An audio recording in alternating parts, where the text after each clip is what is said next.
Hello to all my lovely viewers. Thank you so much for giving me the overwhelming response in skin and hair series. तो आज की series में हम बात करेंगे pre mature ageing. Pre mature ageing होता क्या है और कैसे आप डाइट से अपनी एजिंग को इम्प्रूव या ग्रेसफुली एज कर सकते हैं। Because we all know at certain age we have to age, but the best part is when we age gracefully. सबसे पहले बात करते हैं कि प्री मेच्योर एजिंग होती क्या है। Premature ageing characterised by your dull skin, आपकी जब स्किन सैग होने लगती है, फाइन लाइंस, रिंकल्स, ब्लेमिशेस और आपके स्किन का टोन चेंज होने लगता है। तो ये सारे साइंस हैं कि आपकी स्किन प्री मेच्योरली एजिंग की तरफ जा रही है। इसके बहुत सारे फैक्टर्स होते हैं और आज हम इन सारे फैक्टर्स पे डेप्थ में बात करेंगे। जो सबसे पहला फैक्टर है वो है इंट्रिंसिक फैक्टर। दैट इज क्या फैक्टर्स हैं जो अंदर से हमारी बॉडी को इन्फ्लुएंस करते हैं। नंबर 1 है genetic factor. Genetic pre disposition एक बहुत बड़ा फैक्टर है जो डिसाइड करता है कि आपकी स्किन कितनी जल्दी एजिंग प्रोसेस में जाएगी। आपकी स्किन के कोलेजन का ब्रेकडाउन होना, इलास्टिसिटी लूज होना, ये सारे characters sometimes they are influenced by your genetic disposition. Number 2, hormonal changes.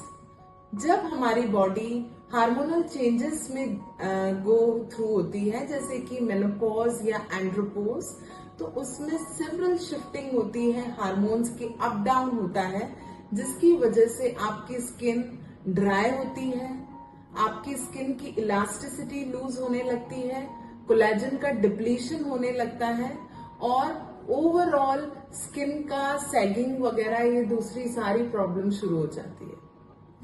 Number 3, आपका मेटाबॉलिज्म। जैसे जैसे हम एज करते हैं बॉडी का मेटाबॉलिज्म ड्रॉप होता है, तो जो स्किन का रिजुविनेशन है, सेल्स का रिपेयर है, वो इफेक्टिवली नहीं हो पाता है और ये क्लियरली इंडिकेट करता है कि आपका डाइटरी अप्रोच कैसा है। So we will study that also in depth.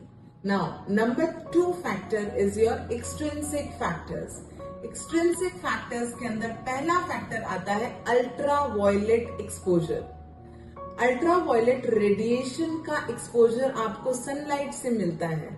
तो अगर आप लंबे टाइम तक धूप में रहते हैं तो अल्ट्रा वायलेट आपकी स्किन के अंदर पेनिट्रेट करती है, आपके कोलेजन को ब्रेक डाउन करती है, आपके स्किन की इलास्टिसिटी को लूज करती है, ऑक्सीडेटिव स्ट्रेस को बढ़ाती है, जिसकी वजह से फ्री रेडिकल्स बनने लगते हैं और ये एक्सेलरेट करता है आपकी एजिंग के प्रोसेस को।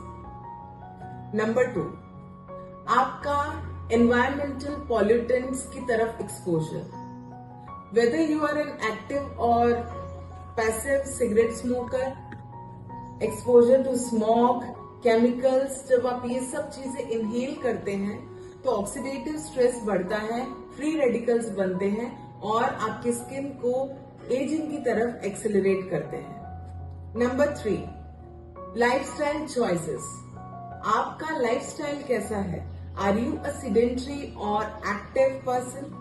अगर आपका सिटिंग जॉब है, 10 से 15 घंटे सिटिंग में रहते हैं, आप एक्सरसाइज नहीं करते हैं या पुअर न्यूट्रिशन है आपका और एक्सेसिव अल्कोहल, टोबैको या फिर स्मोकिंग करते हैं, तो ये सारी चीजें आपकी स्किन को डैमेज की तरफ ले जाती है और एजिंग का प्रोसेस एक्सेलरेट करती है आपकी बॉडी में। नाउ ये हो गए आपके एक्सट्रिंसिक फैक्टर्स।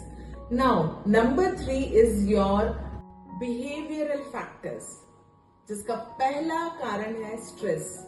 अगर आपकी बॉडी लंबे टाइम तक क्रोनिक स्ट्रेस में है तो कॉर्टिसोल का हार्मोन आपकी बॉडी में बढ़ेगा और कॉर्टिसोल से इन्फ्लेमेशन बढ़ता है और ये प्रोवोक करता है आपकी स्किन को एक्सेलरेट करने में एजिंग की तरफ। Number 2, sleep deprivation.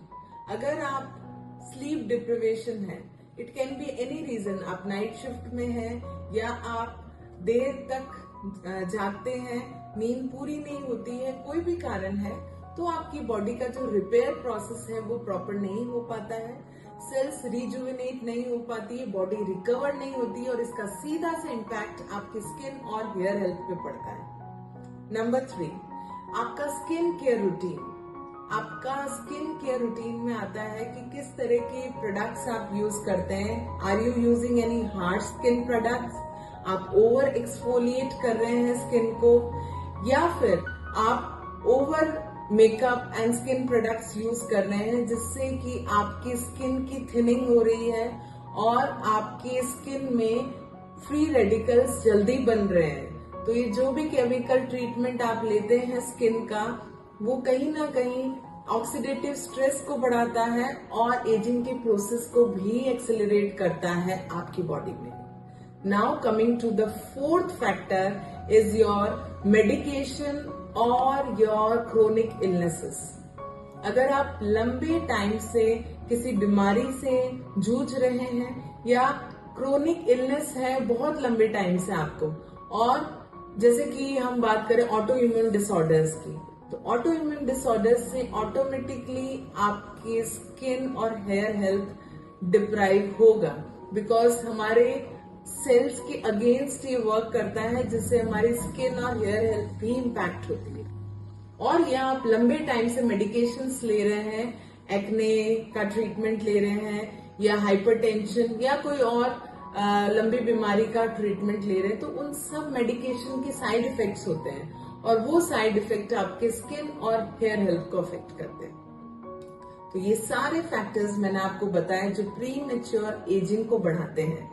Now we will talk about the most important dietary habits that you can include and get a better skin and graceful ageing. Number 1 is your antioxidant power. आप अपनी diet में collagen को boost कर सकते हैं by including vitamin C rich fruits जैसे कि आपके berries, kiwis, strawberries, then your almonds, spinach, then your nuts and all। ये सब चीजें आपकी बॉडी को बूस्ट करती हैं एंटीऑक्सीडेंट से, जो आपके फ्री रेडिकल्स के अगेंस्ट फाइट करते हैं। Number 2, omega 3 fatty acids. ये एसेंशियल फैटी एसिड्स होते हैं जो आपके स्किन टोन को इम्प्रूव करते हैं, स्किन की इलास्टिसिटी को मेंटेन करते हैं। तो इसमें आप ले सकते हैं फ्लेक्स सीड्स, आपके nuts, and then if you are non vegetarian you can take salmon, avocado. तो ये सब चीजें आपकी स्किन को नरिश करेंगी। Number 3 is hydration, because hydration plays a very important role in our body. ये प्लम्प करता है आपकी स्किन को और इलास्टिसिटी को मेंटेन करता है। और 4th है बैलेंस डाइट। जब आप इनकॉर्पोरेट करते हैं हेल्दी मील अपने डेली डाइटरी इंटरवेंशंस में, जिसमें आपकी healthy fat, complex carbs, lean protein, nuts and seeds, green leafy vegetables, एक रेनबो प्लेट आप कंज्यूम करते हैं, तो ये आपके स्किन की टोन, इलास्टिसिटी और कोलेजन को भी बढ़ाता है और आपकी स्किन को ग्रेसफुली एज करता है। So thank you very much for watching this video. If you like it, do share and subscribe. That's all from my side. Thank you very much.